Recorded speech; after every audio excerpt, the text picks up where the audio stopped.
विसर्जन एक भावनिक निरोप, गणपती बाप्पा मोरया, पुढच्या वर्षी लवकर या, या जयघोषात संपूर्ण आसमंत दुमदुमताना दिसतो आणि चिमुकल्यांसह मोठ्यांचेही डोळे पाणावलेले दिसतात. गेल्या काही 10 दिवसांपासून गणपती बाप्पा आपल्या घरी विराजमान होते. बाप्पा आले, घराघरात फुलं, कापूर, आरत्या, नैवेद्याचा सुगंध दरवळत होता. परंतु आज त्यांच्या निरोपाची वेळ आलीये. या पाणावलेल्या डोळ्यांनी आज आपल्या लाडक्या बाप्पांना निरोप द्यायचा आहे. पण आपण गणपती बाप्पांचे विसर्जन का करतो हे तुम्हाला माहिती आहे का? पौराणिक कथेनुसार महर्षी वेदव्यास यांनी महाभारताची रचना केली. हे महाभारत गणेश चतुर्थीच्या दिवसापासून 10 दिवस सुरू होते. महाभारत लिखाण बुद्धीची देवता गणपती बाप्पा यांनी केले.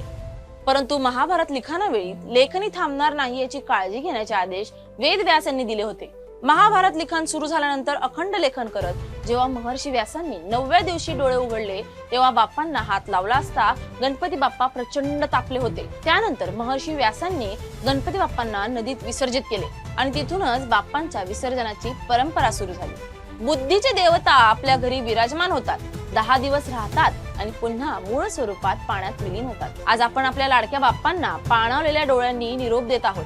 आपल्या डोळ्यात अश्रू आहे, पण ते दुःखाचे नाही तर कृतज्ञतेचे आहे आणि मुखातून फक्त एकच आवाज,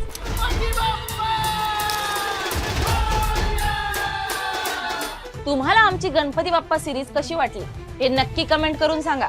आणि अशीच नवरात्र स्पेशल सिरीज पाहायला तुम्हाला आवडेल का हे आवर्जून सांगा.